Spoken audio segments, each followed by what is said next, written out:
सूचना केवल हमारे विचार हैं, वित्तीय सलाह नहीं। निर्णय लेने से पहले खुद शोध करें।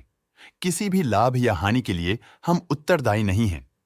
आज हम देख रहे हैं लिंड इंडिया लिमिटेड के 2024-25 Q3 की consolidated financial performance. Starting with the sales, पिछले क्वार्टर से सेल्स में -4.5% का डिक्रीज हुआ है, मगर कंपनी ने पिछले साल के मुकाबले मार्जिनल सेल्स डिक्लाइन रिपोर्ट किया, around -14%। Expenses -9% quarter on quarter decrease हो गए हैं, जो साल भर के -20.5% के डिक्लाइन के साथ अलाइन करता है। एक्सपेंसेस में डिक्रीज अच्छा है, लेकिन सेल्स में डिक्रीज निराशा की बात है। ऑपरेटिंग प्रॉफिट, जो पिछले साल के कंपैरिजन में 3% अप हुआ है, quarter on quarter around 7.5% increase हुआ है। Operating profit margin (OPM) annual basis पे 5.5% से इंक्रीज हुआ है और पिछले क्वार्टर के कंपैरिजन में 3.5% से इंक्रीज हुआ है। एक्सेप्शनल आइटम्स को ऐड करके अदर इनकम पिछले क्वार्टर के कंपैरिजन में 17.5% बढ़ गई, बावजूद इसकी ईयरली डिक्लाइन -12% हुई है। इंटरेस्ट एक्सपेंसेस पिछले क्वार्टर से -27% डाउन हुआ, लेकिन ईयर ओवर ईयर इंक्रीज 40% हुआ है।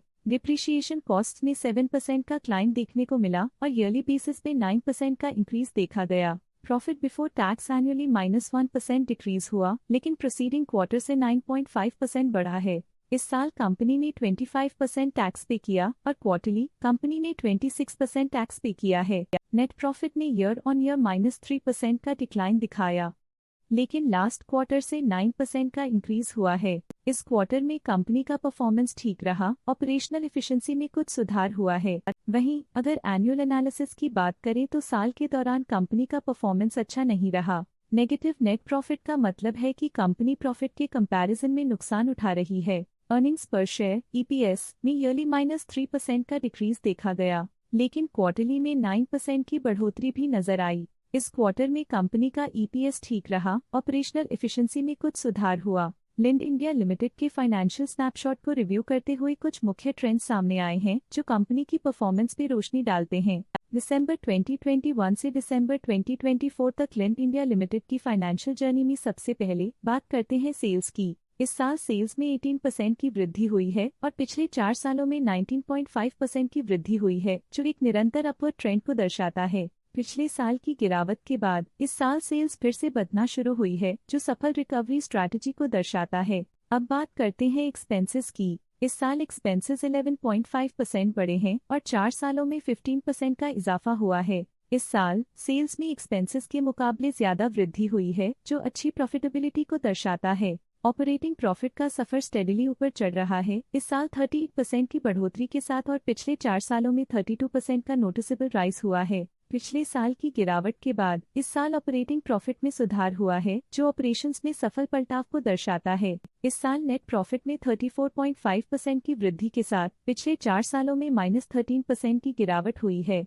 लगातार 2 सालों तक प्रॉफिट में कमी के बाद इस साल नेट प्रॉफिट में हुए इजाफ ने एक टर्नअराउंड का संकेत दिया है, जो स्ट्रेटेजिक रीअलाइनमेंट्स का असर हो सकता है। इस साल EPS में 34.5% की वृद्धि हुई, हालांकि पिछले 4 सालों में -13% की गिरावट देखी गई है। लगातार 2 साल की गिरावट के बाद इस साल EPS में वृद्धि प्रॉफिटेबिलिटी में रिकवरी के शुरुआती साइंस देती है। चलिए अब बात करते हैं शेयर होल्डिंग पैटर्न की। लिंड इंडिया की शेयर होल्डिंग रिपोर्ट्स कुछ इस प्रकार की हैं, जो दिसंबर 2024 के 31 तक चलता है। ये रिपोर्ट कंपनी के शेयर्स की डिटेल्ड जानकारी देता है, जिसमें promoters, promoter groups, foreign investors, public investors और सरकारी एंटिटीज शामिल हैं।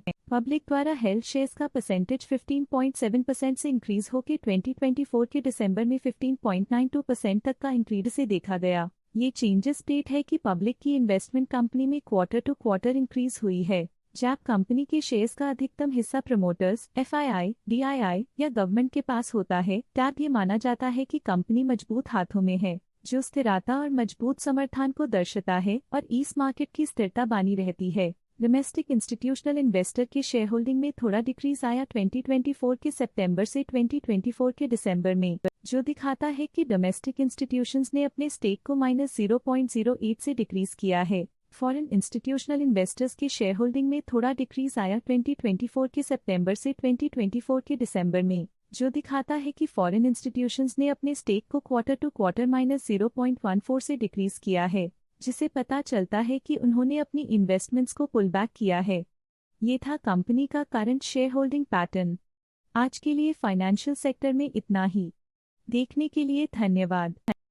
स्टॉक लेटेस्ट न्यूज अपडेट के लिए चैनल को सब्सक्राइब करें और वीडियो को लाइक एंड शेयर करें।